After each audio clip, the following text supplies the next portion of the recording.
जय Jagannath अभिप्तास unique world को स्वागत। यही भिडियो रे आपण माने देखिबे मासिक क्लस्टर स्तरीय बैठक नवेम्बर 2025 रे केउ सब विषय वस्तु पर आलोचना करा जिवो। देखंतु ये रही कार्यसूची रे आपण माने देखि पारुछंती क्रमिक नंबर 1 रे रही स्वागत कार्यसूची सूचना। तापर अच्छी पूर्व बैठकर विषय वस्तुर आलोचना।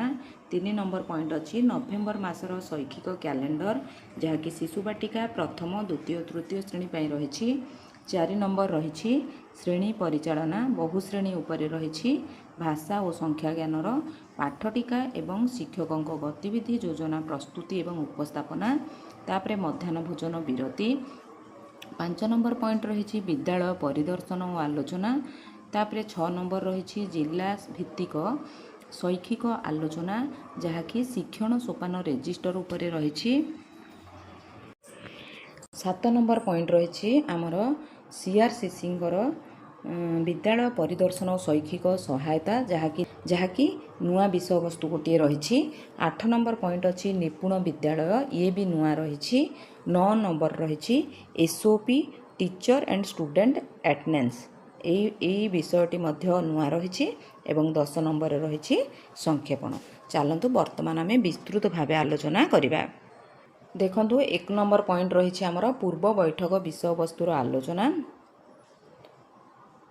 अक्टोबर मासर मासिक क्लस्टर स्तरीय जो बैठक होता सेठी केउ विषय आलोचना करा जायतिला टिके सेही ऊपर टिके आलोचना करा जिवो। तापरे सेही विषय गुड़िक भितर आपण माने निज निज विद्यालय रे कौन सबू आलोचना करथिले एवं काहाकू कार्यकारी केउ केउ विषय सबू कार्यकारी करथिले ताहा आलोचना करा जिवो। तापरे पॉइंट टी देखुछंती पूर्व बैठक विषय वस्तुर आलोचना। पूर्व मासरे आपण मानकर कौन कौन आलोचना हेतिला देखंतु। अक्टोबर मासर शैक्षिक कैलेंडर नमूना पाठटिका शिक्षकों गतिविधि योजना शिक्षकों द्वारा प्रस्तुति और उपस्थापना विद्यालय परिदर्शन आलोचना शिक्षण सोपान रेजिस्टर विद्यालय स्तरीय पठन प्रोत्साहन अभियान पढ़िबा गढ़िबा ओडिशा बर्णाली कार्यक्रम जिला भित्तिक शैक्षिक आलोचना एवं संक्षेपण थिला। ए देखंतु ये रही आमर नवेम्बर मासर शैक्षिक कैलेंडर जहाँकि प्रथम रु तृतीय श्रेणी पर्यंत आलोचना हेबो। एथिपाई समय अवधि रही 10 मिनट। नवेम्बर मासर शैक्षिक कैलेंडर शिशु बाटिका रु तृतीय श्रेणी पर्यंत विकासर दिग रही। देखंतु भाषागत विकास गणित बा बौद्धिक विकास तलकू सामाजिक विकास रही। एथि शिशु बाटिका प्रथम द्वितीय एवं तृतीय श्रेणी पर रही।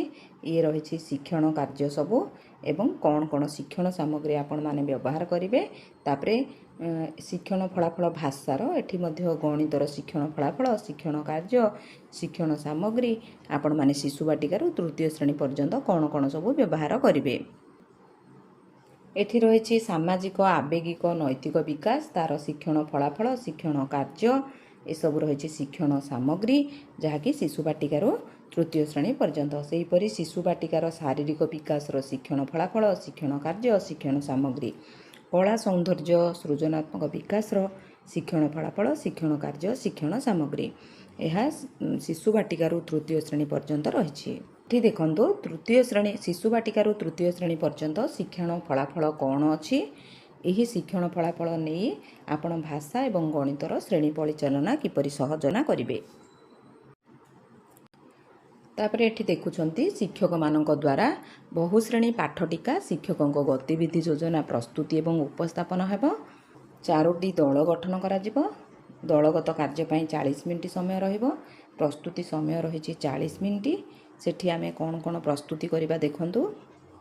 एठी सूचनाटी आपण माने देखि पारुछंती शिशु बाटिकार द्वितीय श्रेणी पर्यंत नवेम्बर मासर शैक्षिक कैलेंडर थिबा शिक्षण फलाफल को आधार करी पाठटिका एवं गतिविधि योजना प्रस्तुत करिवे।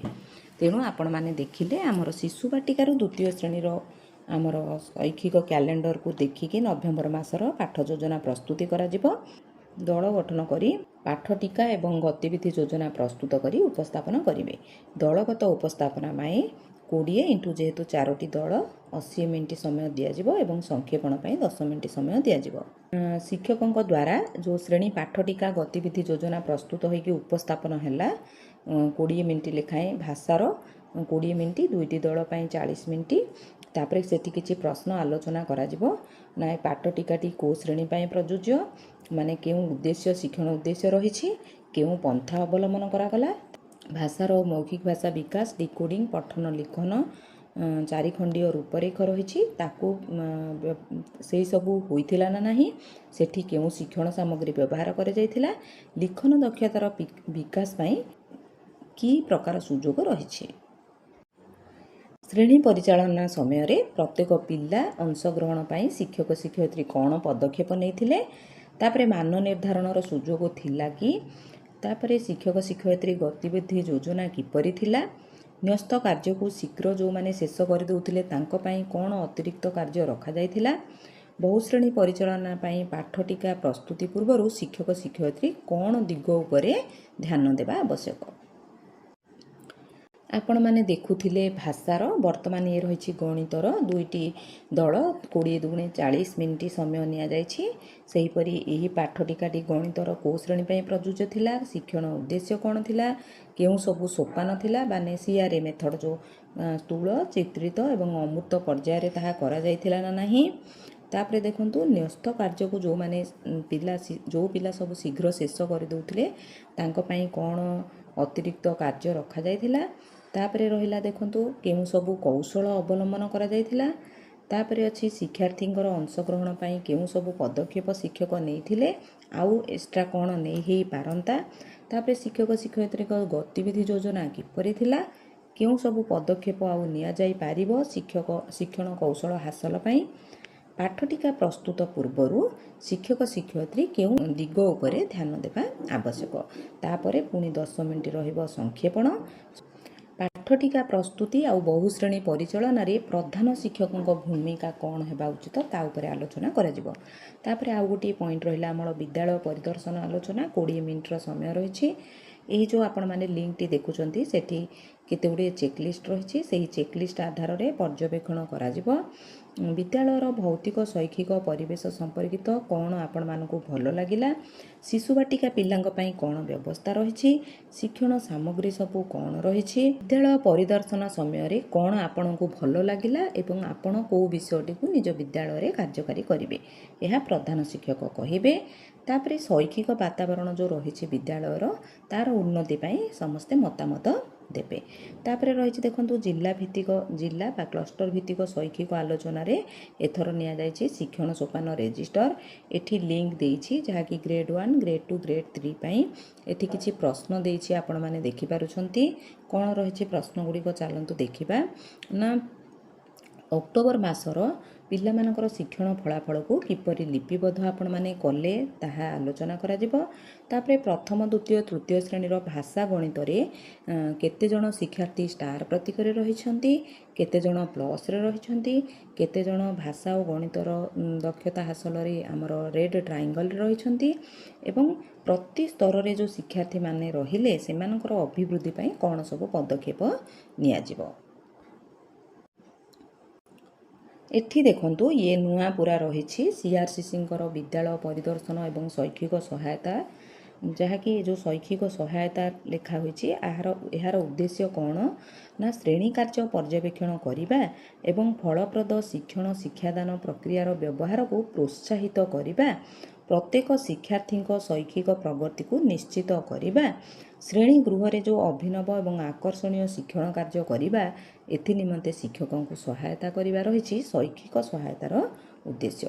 ଏହାର 3ଟି ପର୍ଯ୍ୟାୟ ରହିଛି। ଗୋଟେ ହେଲା ଶ୍ରେଣୀ ପର୍ଯ୍ୟବେକ୍ଷଣ ସାଧନୀ, ଆଉ ଗୋଟେ ହେଲା ସ୍ପଟ୍ ଆସେସମେଣ୍ଟ, ଆଉ ଗୋଟେ ଆଲୋଚନା ଏବଂ ପ୍ରତିପୃଷ୍ଟି। ବର୍ତ୍ତମାନ ଆମେ ଦେଖିବା ଶ୍ରେଣୀ ପର୍ଯ୍ୟବେକ୍ଷଣ ସାଧନୀ କ'ଣ। ଦେଖନ୍ତୁ ଶ୍ରେଣୀ ପର୍ଯ୍ୟବେକ୍ଷଣ ସାଧନୀରେ ଶିକ୍ଷଣ ଏବଂ ଶିକ୍ଷାଦାନ ସମ୍ବନ୍ଧୀୟ ପ୍ରମାଣ ଭିତ୍ତିକ ତଥ୍ୟ କରାଯାଏ, ଯାହାକି ଆପଣମାନେ ରେକର୍ଡ଼ସ୍ କହିପାରିବେ। ସବୁ ରେକର୍ଡ଼ସ୍ ଠିକ୍ ରୂପେ ଅପଡ଼େଟ୍ ହୋଇଥିବା ଆବଶ୍ୟକ। ତଥ୍ୟ ଆଧାରରେ ଶିକ୍ଷକଙ୍କୁ ସହାୟତା ଯାହା ପ୍ରଦାନ କରେ। ତାପରେ ଯେଉଁ ସୂଚକ ଗୁଡ଼ିକ ରହିଛି ସେହି ସୂଚକର ବିଭିନ୍ନ ଦିଗକୁ ବିଶ୍ଳେଷଣ କରିବାର ସୁଯୋଗ ରହିଛି। ସ୍ପଟ୍ ଆସେସମେଣ୍ଟରେ କ'ଣ କରାଯିବ ନା 2-3ଟି ପିଲାଙ୍କୁ CRCC ଚୟନ କରିବେ।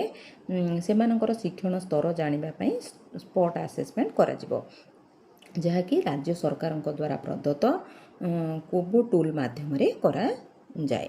ତାପରେ ଏଠି ଦେଖନ୍ତୁ ଇଏ ରହିଛି ଆଲୋଚନା ଓ ପ୍ରତିପୃଷ୍ଟି। ଆଲୋଚନା ଓ ପ୍ରତିପୃଷ୍ଟିରେ କ'ଣ ରହିଛି ଆମେ ଦେଖିବା ନା ପ୍ରତିଦିନ ଉକ୍ତ ଦିନର ଶ୍ରେଣୀ ପରିଚାଳନା ସମ୍ବନ୍ଧରେ ମତାମତ ନେବେ ସିଆର୍ସିସି ଶିକ୍ଷକଙ୍କ ଠାରୁ। ଶ୍ରେଣୀ ପର୍ଯ୍ୟବେକ୍ଷଣ ଓ ସ୍ପଟ୍ ଆସେସମେଣ୍ଟର ଯେଉଁ ତଥ୍ୟ ରହିଛି ଏହି ଦୁଇଟିର ତଥ୍ୟ ଆଧାରରେ ଶିକ୍ଷକ ଏବଂ ପ୍ରଧାନ ଶିକ୍ଷକଙ୍କ ସହିତ ଆଲୋଚନା କରିବେ ଏବଂ ତାଙ୍କୁ ପ୍ରତିପୃଷ୍ଟି ପ୍ରଦାନ କରିବା ସହିତ ଆଗାମୀ କାର୍ଯ୍ୟ ଯୋଜନା କ'ଣ କରିବେ ତାଙ୍କୁ ଉପଦେଶ ଦିଆଯିବ। ଏହି ଦେଖନ୍ତୁ ଶ୍ରେଣୀ ପର୍ଯ୍ୟବେକ୍ଷଣ ସାଧନୀ ଯେଉଁ ରହିଛି ତାକୁ ପୁଣି ଦୁଇ ଭାଗରେ ବିଭକ୍ତ କରାଗଲା। ପ୍ରଥମ ଭାଗରେ ପ୍ରଥମରୁ ତୃତୀୟ ଶ୍ରେଣୀ ପିଲାଙ୍କ ପାଇଁ ରହିବ, ତାପରେ ଦ୍ୱିତୀୟ ଭାଗରେ ରହିବ ଚତୁର୍ଥରୁ ଅଷ୍ଟମ ଶ୍ରେଣୀ ପର୍ଯ୍ୟନ୍ତ ସୂଚକ ଗୁଡ଼ିକର ଚେକ୍ଲିଷ୍ଟ। ଆପଣମାନେ ଦେଖୁଛନ୍ତି ଶ୍ରେଣୀ ପର୍ଯ୍ୟବେକ୍ଷଣ ସାଧନୀ। ଏହି ପର୍ଯ୍ୟବେକ୍ଷଣ ସାଧନୀରେ କ'ଣ କ'ଣ ସୂଚକ ରହିଛି ଦେଖିବା ନା ଶିକ୍ଷଣ ଯୋଜନାର ପ୍ରସ୍ତୁତି ଆଉ ତାକୁ କାର୍ଯ୍ୟକାରୀ କରିବା, ଛାପା ଲେଖା ସାମଗ୍ରୀର ସମୃଦ୍ଧି କରିବା, ଶିକ୍ଷଣ ସାମଗ୍ରୀ ବ୍ୟବହାର ହେଉଛି ନା ନାହିଁ ଦେଖିବା, ଶ୍ରେଣୀ ପରିଚାଳନା, ମାନ ନିର୍ଦ୍ଧାରଣ, ପିଲାମାନଙ୍କର ସକ୍ରିୟ ଅଂଶଗ୍ରହଣ, ଆନନ୍ଦଦାୟକ ଓ ଭୟମୁକ୍ତ ପରିବେଶ ସୃଷ୍ଟି, ନିଜ ଭାଷାରେ ଭାବନାର ପିଲାମାନେ ଅଭିବ୍ୟକ୍ତି କରିପାରୁଥିବେ ତାହାକୁ ଦେଖିବା। ତାପରେ ରହିଛି ଗଣିତରେ ସିଆର୍ଏ ମେଥଡ଼ର ଆଉ ଭାଷାରେ 4 ବ୍ଲକ୍ ଆପ୍ରୋଚର ବ୍ୟବହାର ହେଉଛି ନା ନାହିଁ ପର୍ଯ୍ୟବେକ୍ଷଣ କରିବା। ତାପରେ ଶ୍ରେଣୀ ପର୍ଯ୍ୟବେକ୍ଷଣ ସାଧନୀରେ ଯେଉଁ ସବୁ ସୂଚକ ଗୁଡ଼ିକ ଭଲ ଭାବରେ ବୁଝିବା ପାଇଁ ତଳେ କିଛି ଲିଙ୍କ ଦେଇଛି ଆପଣମାନେ ଦେଖୁଛନ୍ତି। ଏହି ଲିଙ୍କକୁ ଟଚ୍ କଲେ ଆପଣମାନେ ଏହାକୁ ଭଲ ଭାବରେ ବୁଝିପାରିବେ। ଗୁରୁତ୍ୱପୂର୍ଣ୍ଣ ସୂଚନା ଏଠି ରହିଛି ନା 40 ମିନିଟ୍ ପାଇଁ ସିଆର୍ସିସି ଶ୍ରେଣୀ ପର୍ଯ୍ୟବେକ୍ଷଣ କରିବେ। ଶ୍ରେଣୀ ପରିଦର୍ଶନ ପୂର୍ବରୁ ଶିକ୍ଷକଙ୍କୁ ସୂଚନା ଦେବେ। ତାପରେ ଶ୍ରେଣୀଭିତ୍ତିକ ଶ୍ରେଣୀ କାର୍ଯ୍ୟକୁ ପ୍ରଭାବିତ ନକରି ପର୍ଯ୍ୟବେକ୍ଷଣ କରିବେ ଏବଂ ପ୍ରମାଣ ଭିତ୍ତିକ ଫଟୋ ଏବଂ ଭିଡ଼ିଓକୁ ସଂଗ୍ରହ କରିବେ। ଇଏ ରହିଛି ସିଆର୍ସିସିଙ୍କ କାର୍ଯ୍ୟ। ତାପରେ ଏଠି ଦେଖନ୍ତୁ ରହିଛି ସ୍ପଟ୍ ଆସେସମେଣ୍ଟ। ଦେଖନ୍ତୁ ସ୍ପଟ୍ ଆସେସମେଣ୍ଟରେ କ'ଣ ଯିବ ନା ଶିକ୍ଷାର୍ଥୀମାନେ ଯେଉଁ ପାଠର ଦକ୍ଷତାକୁ କେତେ ଦୂର ହାସଲ କରିଛନ୍ତି ଜାଣିବା ହେଉଛି ସ୍ପଟ୍ ଆସେସମେଣ୍ଟର ଉଦ୍ଦେଶ୍ୟ, ଯାହାକି ଆମେ ଉପରେ ପଢ଼ିଲେ 2-3 ପିଲାକୁ ଚୟନ କରାଯିବ, ତାଙ୍କୁ ମୌଖିକ ପ୍ରଶ୍ନ ପଚରାଯିବ, ଶିକ୍ଷକଙ୍କ ସହିତ ଆଲୋଚନା କରି ଆମର ପ୍ରତିପୃଷ୍ଟି ଦିଆଯିବ। ଏଠି ପ୍ରଥମ ଶ୍ରେଣୀ ଗଣିତର ଗୋଟିଏ ବିଷୟ ଦେଇଛି, ତା'ର ଦକ୍ଷତା ଗୁଡ଼ିକ ଆପଣମାନେ ଦେଖିପାରୁଛନ୍ତି, ଶିକ୍ଷଣ ଫଳାଫଳ ଗୁଡ଼ିକ ଦେଇଛନ୍ତି। ସେହି ଆଧାରରେ ଏଠି ଦେଖିପାରୁଛନ୍ତି ପ୍ରଥମ ପ୍ରଶ୍ନ କେଉଁ ଗୁଡ଼ିକ ଦ୍ୱିତୀୟ ଚିତ୍ରରେ ନାହିଁ, ଏହି ଚିତ୍ରକୁ ଦେଖିବେ, ଏଇଠି ନାହିଁ ପିଲାମାନେ କହିବେ। ଇଏ ରହିଛି ଗୋଟିଏ ଆମର ସ୍ପଟ୍ ଆସେସମେଣ୍ଟର ଗୋଟିଏ ଉଦାହରଣ। 2 ନମ୍ବର ପ୍ରଶ୍ନ ବି ଆପଣମାନେ ଦେଖିପାରୁଛନ୍ତି। ଏଠି ରହିଛି ପାଖ ଏବଂ ଦୂରର ଧାରଣା, ଚିତ୍ର ଦେଖାଇ ପିଲାଙ୍କୁ ପଚାରିବେ। ଏହିପରି ଗୋଟିଏ ଉଦାହରଣ ଦେଇଛି, ଏହି ଆଧାରିତ କାର୍ଯ୍ୟ କରାଯିବ। ତାପରେ ଏଠି ମଧ୍ୟ ଦେଇଛି ଦେଖନ୍ତୁ 3 ନମ୍ବର ପ୍ରଶ୍ନରେ ତଳେ ଦିଆଯାଇଥିବା ଶବ୍ଦ ଗୁଡ଼ିକୁ ପଢ଼ିବାକୁ କୁହାଯାଇଛି। ପିଲାମାନେ ଶବ୍ଦ ଗୁଡ଼ିକୁ ପଢ଼ିବେ। ବିକଳ୍ପ ରହିଛି କ'ଣ ନା ପିଲାଟି 5ଟି ଶବ୍ଦ ଠିକ୍ ଭାବରେ ପଢ଼ିଛି କି, ତାପରେ 3-4ଟି ଶବ୍ଦ ଠିକ୍ ଭାବେ ପଢ଼ିଛି କି, 1-2ଟି ଶବ୍ଦ ଠିକ୍ ଭାବେ ପଢ଼ିଛି କି, ଏହିପରି ଭାବରେ ତାଙ୍କର ଆସେସମେଣ୍ଟର ପାର୍ଟ ରହିଛି, ଆସେସମେଣ୍ଟ କରାଯିବ। ଇଏ ଭାଷାର ରହିଛି। ଆଲୋଚନା ଓ ପ୍ରତିପୃଷ୍ଟି ଯେଉଁ ଶ୍ରେଣୀ ପର୍ଯ୍ୟବେକ୍ଷଣ କଲେ ବା ସ୍ପଟ୍ ଆସେସମେଣ୍ଟ କଲେ ସେହି ତଥ୍ୟ ଆଧାରରେ ପ୍ରଧାନ ଶିକ୍ଷକଙ୍କ ସହିତ ସିଆର୍ସିସି ଆଲୋଚନା କରିବେ। ଶିକ୍ଷଣ ପ୍ରକ୍ରିୟା ବିଷୟରେ ଶିକ୍ଷକଙ୍କ ଠାରୁ ବିଚାର ଜାଣିବେ। ମାନେ କ'ଣ କ'ଣ ଯିବ ନା ଶିକ୍ଷଣ କାର୍ଯ୍ୟ, ଶ୍ରେଣୀ ପରିଚାଳନା, ପିଲାଙ୍କ ଅଂଶଗ୍ରହଣ କିପରି ଥିଲା ସେସବୁ ଆଲୋଚନା ହେବ। ତାପରେ ଆଉ କ'ଣ କଲେ ଭଲ ହୋଇପାରିବ, ଏହିପରି ଭାବରେ ସିଏ ଗଠନମୂଳକ ପ୍ରତିପୃଷ୍ଟି ଦେବେ। ଦରକାର ପଡ଼ିଲେ ସିଏ ଡେମୋ ମଧ୍ୟ ପ୍ରଦାନ କରିବେ। ତାପରେ ଆଗାମୀ କାର୍ଯ୍ୟ ଯୋଜନା କିପରି ପ୍ରସ୍ତୁତ କରିବେ ସିଏ ସିଆର୍ସିସି ଶିକ୍ଷକ ଏବଂ ପ୍ରଧାନ ଶିକ୍ଷକଙ୍କୁ ସହାୟତା କରିବେ। ପର୍ଯ୍ୟବେକ୍ଷଣ ପ୍ରତିପୃଷ୍ଟି ଏବଂ ଆଗାମୀ କାର୍ଯ୍ୟ ଯୋଜନାକୁ ପରିଦର୍ଶନ ରେଜିଷ୍ଟରରେ ଲିପିବଦ୍ଧ କରିକି ରଖାଯିବ। ଆଲୋଚ୍ୟ ବିଷୟକୁ ପ୍ରଧାନ ଶିକ୍ଷକଙ୍କୁ ଅବଗତ କରାଯିବ। ଶିକ୍ଷଣ ପ୍ରକ୍ରିୟାରେ ଶିକ୍ଷକଙ୍କ ବିଚାର, ଶିକ୍ଷଣ ପ୍ରକ୍ରିୟା ଉପରେ ଶୈକ୍ଷିକ ସହଯୋଗୀଙ୍କ ପରାମର୍ଶ, ପିଲାଙ୍କ ଶିକ୍ଷଣ ସ୍ତର ବିଷୟରେ ଆଲୋଚନା, କାର୍ଯ୍ୟ ଯୋଜନା ପ୍ରସ୍ତୁତି ଏବଂ ଲିଖିତ ପ୍ରତିପୃଷ୍ଟି, ଏହି ଇମ୍ପୋର୍ଟାଣ୍ଟ 4ଟି ପଏଣ୍ଟକୁ ରେକର୍ଡ଼ସରେ ମେଣ୍ଟେନ୍ କରିବେ ସିଆର୍ସିସି, ଯାହାକି ତାଙ୍କର ପରିଦର୍ଶନ ରେଜିଷ୍ଟର ରହିବ। ଏଠି ଶିକ୍ଷକଙ୍କ ଯେଉଁ ପ୍ରତିପୃଷ୍ଟି ଫର୍ଦ ରହିଛି କ'ଣ କ'ଣ ପଏଣ୍ଟ ଯିବ ଦେଖନ୍ତୁ। ପର୍ଯ୍ୟବେକ୍ଷଣର ମୁଖ୍ୟ ବିନ୍ଦୁ କ'ଣ ଥିଲା, କେଉଁ ମୁଖ୍ୟ ପଏଣ୍ଟ ଉପରେ ପର୍ଯ୍ୟବେକ୍ଷଣ କରାଗଲା। ପ୍ରତିପୃଷ୍ଟିରେ ଆମର ସକାରାତ୍ମକ ଦିଗ ବା ଗୁଡ୍ ପ୍ରାକ୍ଟିସ୍ କ'ଣ ଅଛି, ତାପରେ ସଜେସନ୍ କ'ଣ ରହିଛି ଉନ୍ନତିକରଣ ପାଇଁ, କାର୍ଯ୍ୟ ଯୋଜନା ପ୍ରସ୍ତୁତି ଉପରେ ଆଲୋଚନା, ନିପୁଣ ବିଦ୍ୟାଳୟ ଏହି ନିପୁଣ ବିଦ୍ୟାଳୟ ମାନେ କ'ଣ ଦେଖିବା। ଦେଖନ୍ତୁ, ବର୍ତ୍ତମାନ ସରକାର ନିପୁଣ ବିଦ୍ୟାଳୟର ବିକାଶ ଦିଗରେ ଧ୍ୟାନ ଦେଉଛନ୍ତି, ଯାହା ନିପୁଣ ଓଡ଼ିଶା ମିଶନର ଗୋଟିଏ ଅଂଶ। ତେଣୁ ପ୍ରଥମ ପର୍ଯ୍ୟାୟରେ 5250 ବିଦ୍ୟାଳୟକୁ ଚୟନ କରାଯାଇଛି। ପର୍ଯ୍ୟାୟକ୍ରମେ ରାଜ୍ୟର ସବୁ ବିଦ୍ୟାଳୟଗୁଡ଼ିକୁ ନିପୁଣ ବିଦ୍ୟାଳୟରେ ସାମିଲ କରିବା ବା ନିପୁଣ ବିଦ୍ୟାଳୟ କରିବାର ଲକ୍ଷ୍ୟ ରହିଛି। ଏଠି ଦେଖନ୍ତୁ ରହିଛି, ଏଥିରେ ପ୍ରାଥମିକ ଶିକ୍ଷା ପ୍ରତି ପ୍ରତିବଦ୍ଧତା, ଉନ୍ନତମାନର ଶିକ୍ଷାକୁ ତ୍ୱରାନ୍ୱିତ କରିବାର ପ୍ରୟାସ ରହିଛି ନିପୁଣ ବିଦ୍ୟାଳୟର ଲକ୍ଷ୍ୟରେ। ଏହି ବିଦ୍ୟାଳୟଗୁଡ଼ିକ ମୌଳିକ ଶିକ୍ଷାର ଉପାଦାନଗୁଡ଼ିକୁ ସୁଦୃଢ଼ କରିବା ସହ ଭାରତ ସରକାରଙ୍କର ଯେଉଁ ନିପୁଣ ଭାରତ ମିଶନ ରହିଛି, ଶ୍ରେଣୀଭିତ୍ତିକ ଶିକ୍ଷଣ ଫଳାଫଳ ହାସଲ କରିବା ପାଇଁ ଲକ୍ଷ୍ୟ ରଖିଛି। ନିପୁଣ ଶ୍ରେଣୀରେ ଥିବା ସମସ୍ତ ଶିକ୍ଷାର୍ଥୀ ବର୍ଷ ଶେଷ ସୁଦ୍ଧା ଶ୍ରେଣୀଭିତ୍ତିକ ଦକ୍ଷତା ହାସଲ କରିବା ସହିତ ତୃତୀୟ ଶ୍ରେଣୀ ସୁଦ୍ଧା ନିପୁଣ ହେବା ହେଉଛି ନିପୁଣ ବିଦ୍ୟାଳୟ ପଦକ୍ଷେପର ପ୍ରମୁଖ ଲକ୍ଷ୍ୟ। ଏଠୁ ଆମେ ମୁଖ୍ୟ ଅଂଶ କ'ଣ ପାଇଗଲେ ନା, ମୌଳିକ ସାକ୍ଷରତା ଓ ସଂଖ୍ୟା ଜ୍ଞାନର ଭିତ୍ତିଭୂମି ପ୍ରସ୍ତୁତ କରିବା, ଉନ୍ନତ ଶ୍ରେଣୀ ପରିଚାଳନାର ଅଭ୍ୟାସ କରିବା, ମାନ ନିର୍ଦ୍ଧାରଣ କରିବା, ସମସ୍ତ ଶିକ୍ଷାର୍ଥୀ ଯେପରି ସର୍ବନିମ୍ନ 60% ଶିକ୍ଷଣ ଫଳାଫଳ ହାସଲ କରିବେ ସେଥିପ୍ରତି ଧ୍ୟାନ ଦେବା। ନିପୁଣ ବିଦ୍ୟାଳୟର ତିନୋଟି ପ୍ରମୁଖ ଅଂଶ କ'ଣ ନା, ମୌଳିକ ସାକ୍ଷରତା ସଂଖ୍ୟା ଜ୍ଞାନର ଭିତ୍ତିଭୂମି, ଉନ୍ନତ ଶ୍ରେଣୀ ପରିଚାଳନାର ଅଭ୍ୟାସ ଏବଂ ମାନ ନିର୍ଦ୍ଧାରଣ, ଏବଂ 3 ନମ୍ବର ରହିଛି ସମସ୍ତ ଶିକ୍ଷାର୍ଥୀଙ୍କ ଦ୍ୱାରା ସର୍ବନିମ୍ନ 60% ଶିକ୍ଷଣ ଫଳାଫଳ ହାସଲ କରିବା। ଏଥିପାଇଁ ଆମକୁ କ'ଣ କ'ଣ କାର୍ଯ୍ୟକ୍ରମ କରିବାର ଅଛି ଦେଖନ୍ତୁ, ମୌଳିକ ସାକ୍ଷରତା ସଂଖ୍ୟା ଜ୍ଞାନର ଭିତ୍ତିଭୂମି ପାଇଁ ଆମକୁ କ'ଣ କରିବାକୁ ପଡ଼ିବ ନା, ଶ୍ରେଣୀଗୃହ ର ଶୈକ୍ଷିକ ଏବଂ ଡିଜିଟାଲ ପରିବେଶକୁ ଉନ୍ନତି କରିବା। ତାପରେ ଶ୍ରେଣୀ ପରିଚାଳନାର ଅଭ୍ୟାସ ମାନ ନିର୍ଦ୍ଧାରଣ ପାଇଁ କ'ଣ କରିବା ନା, ଯେଉଁ ଆମର କାର୍ଯ୍ୟଫର୍ଦ ଗୁଡ଼ିକ 4+1+1 ଢାଞ୍ଚାରେ ତିଆରି ହୋଇଛି। 4 ମାନେ 4 ଦିନ ଆପଣ ଶିକ୍ଷଣ କାର୍ଯ୍ୟ କରିବେ, ଗୋଟେ ଦିନ ଆପଣ ରିଭିଜନ କରିବେ ଏବଂ ଗୋଟେ ଦିନ ମାନ ନିର୍ଦ୍ଧାରଣ ହେବ। ଇଏ ରହିଛି 4+1+1। ତାପରେ ଦୈନିକ ପାଠ ଯୋଜନା ପ୍ରସ୍ତୁତି ଏବଂ ଶିକ୍ଷଣ ଫଳାଫଳ ଉପରେ ଗୁରୁତ୍ୱ। ତାପରେ ଭାଷାର ରହିଛି ଯେଉଁ 4 ଖଣ୍ଡୀୟ ରୂପରେଖ, OLD, ଡିକୋଡ଼ିଂ, ରିଡ଼ିଂ ଏବଂ ରାଇଟିଂ, ତା ଉପରେ ଧ୍ୟାନ ଦେବା। ସାକ୍ଷରତା ପାଇଁ 120 ମିନିଟ୍ ଏବଂ ସଂଖ୍ୟା ପାଇଁ 90 ମିନିଟ୍ର ସମୟ ରହିଛି। ମାସିକ କ୍ଲଷ୍ଟର ସ୍ତରୀୟ ବୈଠକ। ତେଣୁ ଏହି 2 ପଏଣ୍ଟ ଆଧାରରେ ଯେଉଁ ଦ୍ୱିତୀୟ ଅଂଶ ରହିଛି ଆମର, ସେହି ଆଧାରରେ ଆମର ପ୍ରତି ମାସରେ ମାସିକ କ୍ଲଷ୍ଟର ସ୍ତରୀୟ ବୈଠକ ହେଉଛି। ତାପରେ 3 ନମ୍ବର ପଏଣ୍ଟ ରହିଛି ଯେଉଁ 60% ଶିକ୍ଷଣ ଫଳାଫଳ ହାସଲ କରିବେ। ଏଥିପାଇଁ ଆମେ ଶିକ୍ଷଣ ସୋପାନ ରେଜିଷ୍ଟର ପ୍ରସ୍ତୁତ ହେଇଛି 1, 2 ଏବଂ 3 ଶ୍ରେଣୀ ପାଇଁ, ଯେଉଁଥିରେ କି ଶ୍ରେଣୀଭିତ୍ତିକ ଶିକ୍ଷଣ ଅଗ୍ରଗତି ଆମେ ଜାଣିପାରିବା, ତାକୁ ତଦାରଖ କରିବା ଏବଂ ଶୈକ୍ଷିକ ଆବଶ୍ୟକତାକୁ ଚିହ୍ନଟ କରି ଆମେ କାର୍ଯ୍ୟ ଯୋଜନା ପ୍ରସ୍ତୁତ କରୁଛେ। ତାପରେ ନିପୁଣ ବିଦ୍ୟାଳୟର ମୂଲ୍ୟାଙ୍କନ କିପରି ହେବ ଦେଖନ୍ତୁ, ଏଠି ଦେଇଛି କ୍ରମିକ ସଂଖ୍ୟା 1, ଭିତ୍ତିଭୂମି ପାଇଁ ଆମର 20 ମାର୍କ ରହିଛି।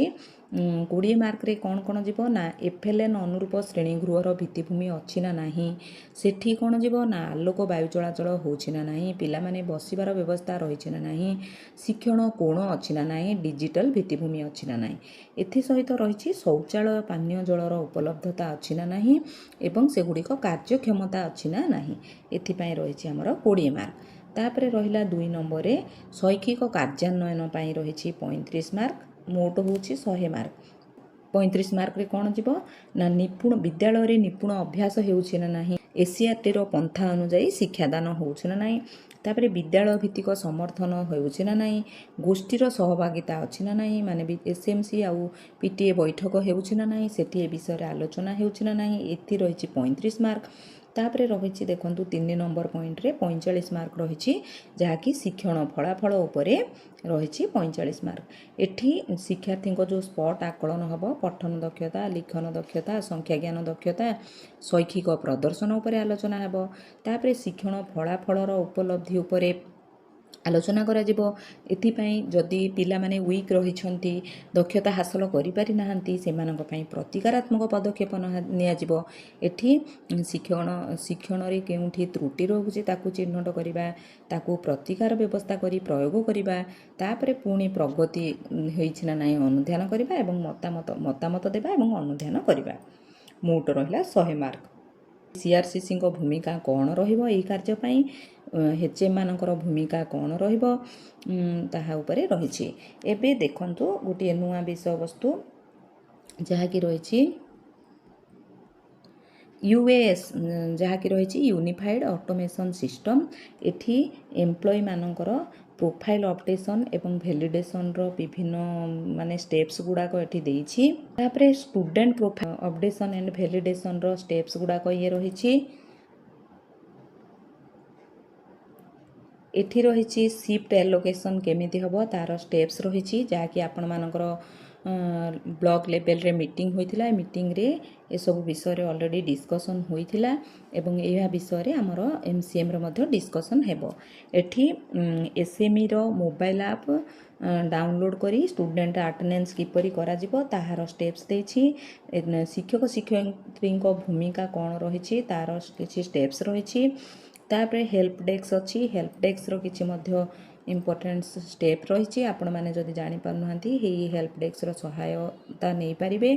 तापरे यूजर मैनुअल रही डेमो देछि। यूजर मैनुअल आपण मैंने चेक करि पारिबे। यूजर मैनुअल रे प्रति स्टेप्स गुड़ाक कौ स्टेप्स फॉलो करी आपण मैंने कौन कौन जानी पारिबे ताहार सब विषय वस्तु वर्णना होइछि। तापरे एठी सबु जिनसर यूट्यूब लिंक्स देछि।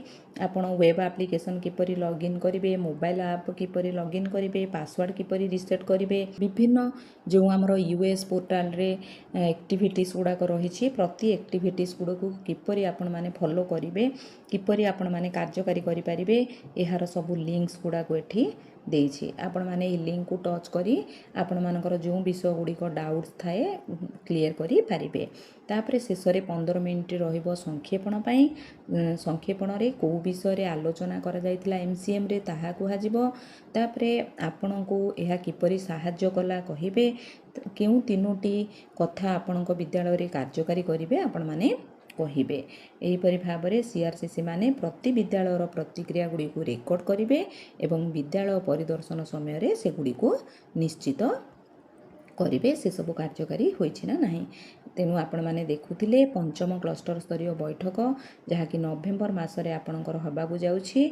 सेही बैठक रे कोन सब विषय वस्तु आलोचना करा जिवो। आशा करूछि भिडियोटी निश्चय भाबे आपण मानकू भलो लागिबो।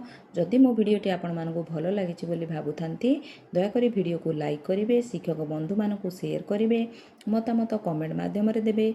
जो बंधु माने मो चैनल सहित नुआ रे जोड़ी होउछंती अनुरोध निश्चय भाबे सब्सक्राइब करिवे। रहुछि धन्यवाद। जय जगन्नाथ।